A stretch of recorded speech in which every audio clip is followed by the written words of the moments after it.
Hello everyone, Andrei Daescu here, professional pickleball player on the PPA Tour and for the Major League Pickleball. I've been playing professionally since 2017 and this year I got 4 gold medals on the PPA Tour. I'm happy to hear that pickleball is taking off in Singapore as it is very popular here in the United States as well. Super excited to have the chance to work with the pickleball community in Singapore.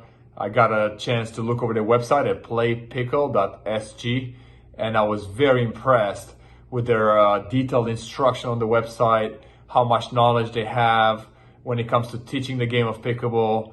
The lesson plans they put together are very informative, very tactical, very technical.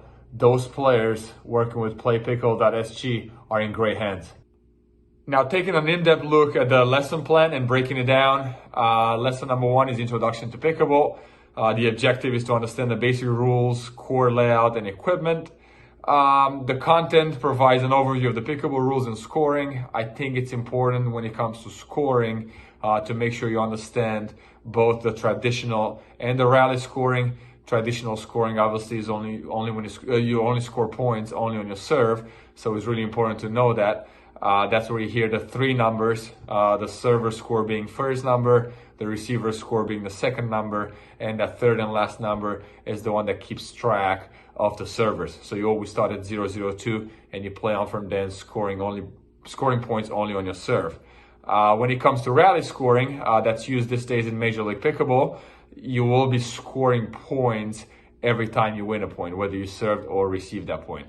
Core dimensions and layout, that's a pretty straightforward one, very well explained there. Basic equipment, paddles and balls, safety tips and etiquette. I think it's important when it comes to safety to keep in mind that pickleball is a very fast game, and one thing that you see more and more in today's game is the fact that people are wearing some kind of eye protection.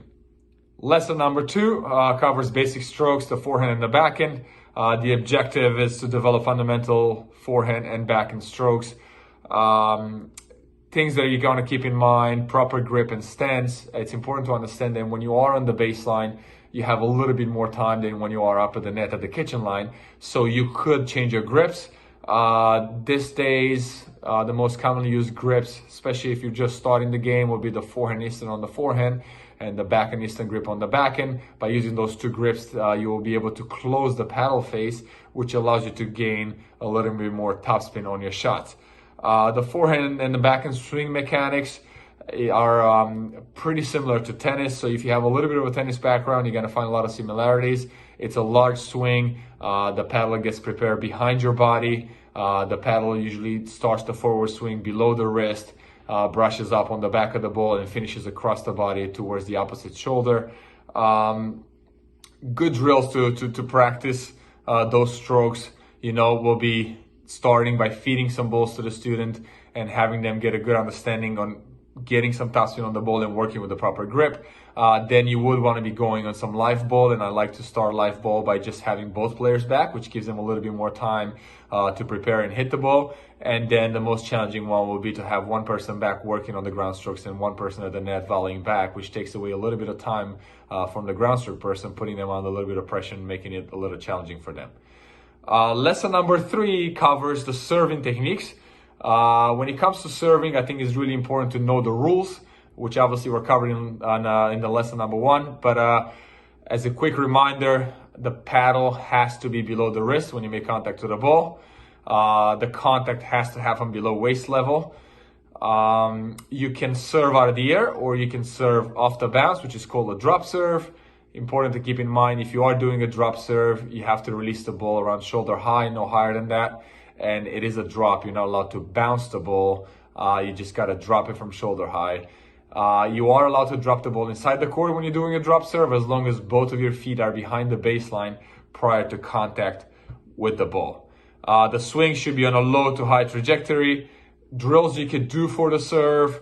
Once you feel like you mastered it and it's within the rules, you can definitely break the serving box into thirds and try to work on landing most of your serves in the back third of the court. That will be pretty effective when you're playing points because you're pushing the receiver as far back as possible.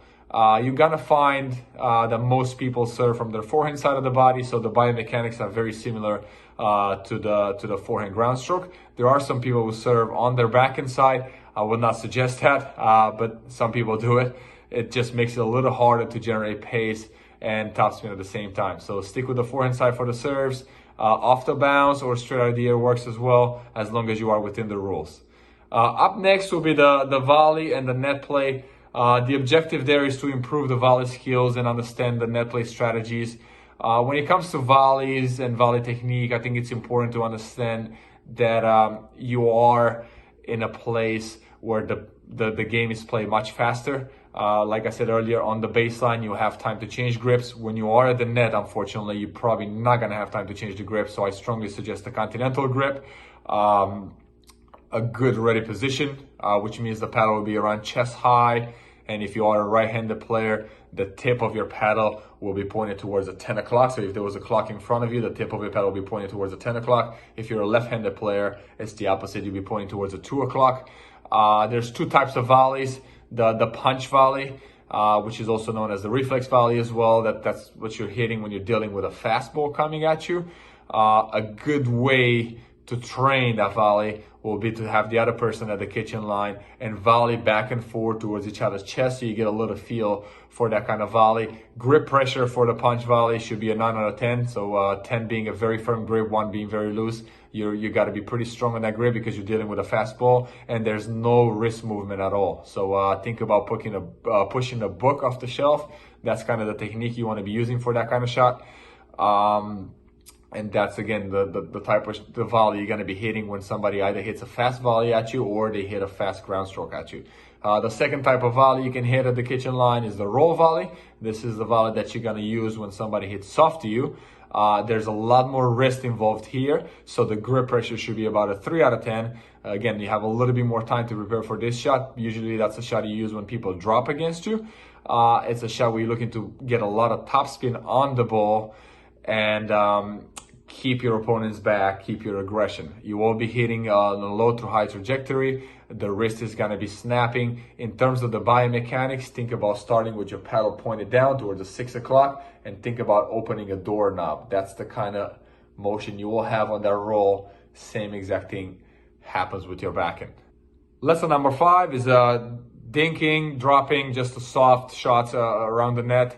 And the objective is to develop the skills for an effective soft game. And I think it's really important to understand before you even practice your soft game, why do you do it? And the whole purpose of a soft game is to neutralize the aggression on the other side of the body. If you're able to hit a soft ball down to your opponent's feet, that's kind of forced them to hit a lot slower than they would like to. Otherwise, that ball is going to go out.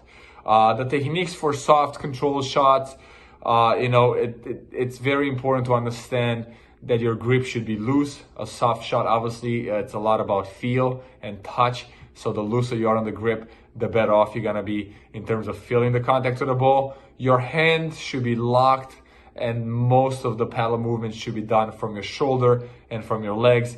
In terms of dinking strategies, you're basically trying to keep the ball as close to your opponent's feet as possible, forcing them to pop it up.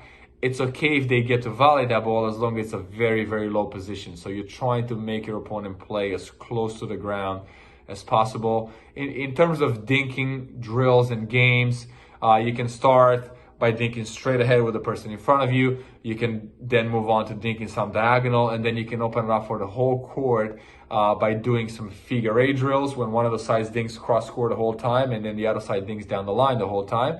And then you can just open it up to basically a full play at the kitchen line where you are able to dink whatever you like, just keeping the ball inside the kitchen and getting a little feel for it. The third shot drop, it's part of the soft game as well. That's lesson number 6 in the plan. Going back to what I said, it's important to understand that you're going to use that shot to neutralize your opponent. So you're trying to land the ball as close as you can to their feet, trying to force them to play on a high upward trajectory. The technique is extremely similar to dinking. You want to keep your hand as quiet as possible, keep your grip pretty loose. You want to be hitting that shot from your shoulder and from your legs. Think of a rainbow shape when you hit this shot. It's important to understand that pace is actually detrimental to this shot. You're trying to hit it soft and you're trying to get some height. So by the time the ball passes the net onto your opponent's side, it's already dropping at their feet. This is a shot that you usually follow up to the net. when you are in transition or from the baseline, and it's usually used in order to, again, neutralize the aggression on the other side of the net and force your opponent to play up, which makes your next shot easier to cover because you know where the ball is coming. The next lesson is footwork and movement around the court. Obviously a very important one. Super important to understand that most of the times the ball is gonna be low. So I think having a great ready position, a very good athletic base with your feet slightly wider than your shoulders, a slight knee bend on the whole time goes a long way when you are dealing with those low shots. The court obviously is fairly narrow, however, the action is extremely fast. So you have to be very quick with those short movements to the ball and be balanced at the same time. Most of the footwork around the kitchen line will be done with side steps. Once in a while, if you're dealing with a very shallow ball inside the kitchen, you will be using a cross step. When you are in the back of the court on the baseline, that becomes a little bit more different because you have to cover a touch more ground. So then you can look at some more sprint steps, some forward movement. It's not just lateral. Most of the movement, even in the back, should be done with side steps. Occasionally, you're going to be using cross steps, especially if the ball is short or if it's a really wide ball. But the goal is to try to keep that wide athletic base the whole time in order to be able to adjust your balance and move to the ball as quickly and as efficiently as possible. Good footwork drills you can do to improve your footwork will be side-to-side movements. So from the sideline to the middle serving line, going back and forth for about 30 seconds as fast as you can goes a long way. You could also use the same exact pattern, but you can do it from the baseline to the kitchen line in terms of front to back movement. That's a very good drill for you to improve your movement and coverage of the lob. And then some sprints to the short ball. So having a pro feed you some short, shallow balls and you're sprinting from the baseline to that short ball to get to it goes a long way. It's important to understand that footwork is the basis of the game. Having a good footwork and being able to get to the ball in a balanced control position improves your chances of making the shots. Most of the mistakes in the game of pickleball come from the fact that you are not properly set for the ball, and that's when your technique breaks down. Lesson number 8 now covers advanced strokes, overheads, and spin shots. Overhead is obviously a very aggressive shot. It's usually a put-away shot. Things to keep in mind when you are using your overhead, you are working with a wiffle ball, so the ball is going to be losing a lot of momentum coming off your paddle. That's why it's extremely important to make sure you're not hitting your overhead straight down into the ground, but you're hitting your overhead with depth. That goes a long way. And then when it comes to spin shots, as I mentioned earlier, the technique for the roll shots, that's how you get topspin on the ball. You're going to be using topspin to be aggressive, to put some pace on the ball and attack from a lower position. But you can also use backspin, and this backspin should be used usually when you are defending and when you're trying to buy yourself some time to get back into the position. For backspin shots, you will be using an open face paddle. So your paddle will be facing upward, forehand or backhand, and you will be cutting the ball slightly, getting the ball to spin backwards in order, again, to buy yourself time to get in position. A lot of times you can use backspin for your dinks or for your drops, and if you're looking to hit an aggressive attacking shot, you will be using topspin. When it comes to the overhead technique, your wrist should be very loose. Everything happens at your highest point. And one thing that's important to keep in mind, as I mentioned earlier, is that your snap, your wrist snap, and your extension should be forward based, and you should probably be aiming for the back third of the court and try to keep your overheads, prevent your overheads from being too shallow. Otherwise, you will be hitting into the ground. The ball is going to lose a lot of momentum, and it's going to be much easier for your opponents to return that shot. Lesson number 9 covers double strategy and communication, one of the most important tactical aspects of the game. When it comes to double strategy, it's important to know positioning, what part of the court you're supposed to cover, what part of the court your partner is supposed to cover. When it comes to positioning, one of the most important things is who covers middle. And to break it down to pretty simple, basic fundamentals, the person across covers middle. So if you are across from your opponent as they're about to hit, it is your job to cover the middle. If your opponent is about to hit the ball from in front of you, if the person in front of you is about to hit the ball, then you should probably cover your line, and then your partner will be covering middle. So the person across covers middle. It's really important to be doing that in order to be efficient with your core coverage. The only time you will be running away from that concept is when you are dealing with a slow ball, whether it's a lob you're dealing with or just a bad drop. Then you can have your forehand take that middle ball, because the forehand side of the body has a lot more range of motion than the backhand. However, saying that the forehand always takes the middle is not true, because you won't have time to cover both the middle and the down the line if your opponent is about to hit in front of you. So on a fast drive or a fast speed up at the kitchen line, the person across covers the middle.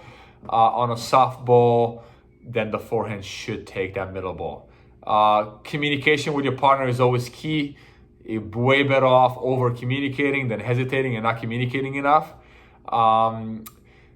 Being in sync with your partner obviously goes a long way, so you should know the strengths of your teams and obviously the weaknesses of your teams as well. You should know who should take the third shots, who's a better driver, who's a better dropper, who's better in transition, and try to play to the best of your abilities based on that. It is also important to understand what side of the court your skill set is better on. A lot of people play better on the left side of the court, let's say, than the right side of the court.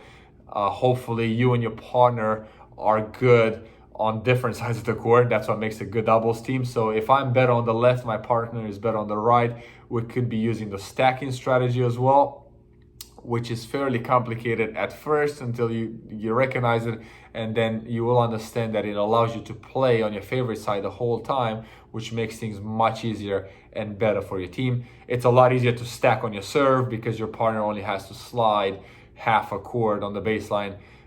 When you're doing the stacking formation on the serve, the stacking formation as a receiving team, it's a lot more complicated. There's a lot more court to cover, and I only suggest that for the really advanced players who have tried it quite a bit in the past before they use it in competition. Match play tactics is lesson number 10. It is extremely important when you talk about tactics, and especially when you talk about match play, to try and gain as much information about your opponents as possible. You need to know their strengths and their weaknesses. You need to have a game plan going in. It's important to know how good your team is at certain aspects of the game, but also understand who you're up against. A lot of the times there will be players that have a really good fast game, but will struggle with a soft game, and then vice versa. And when that's the case, you should probably return to the person that struggles with a soft game, because that's going to make it hard for them to get up to the kitchen line. And then once you are at the kitchen line, you should be focusing on the person that plays more of the softer shot, because they won't be attacking you as much. In terms of the mental game and match preparation, that's lesson number 11.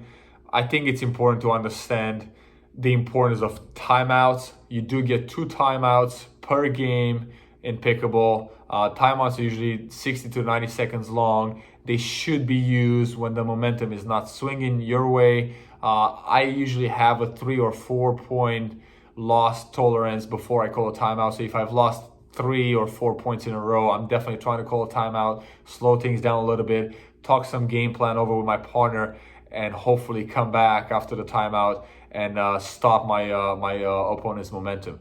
It's important to understand that when things are going well for you from a mental standpoint, you should try to play as fast as possible in between points. Don't take too much time in between points. You know, just keep riding that momentum and keep trying to score as many points as you can. Pickleball is a game of runs, and then obviously flipping the coin to the other side. If momentum is not going your way and you are struggling at the time, again, use your timeouts wisely. You get 2 timeouts per game. If you're running some bad momentum, take some time off and use a timeout.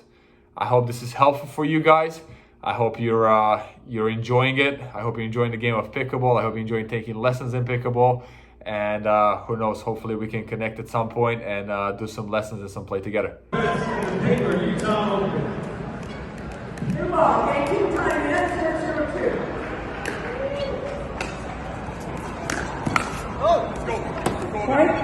Great call. 102.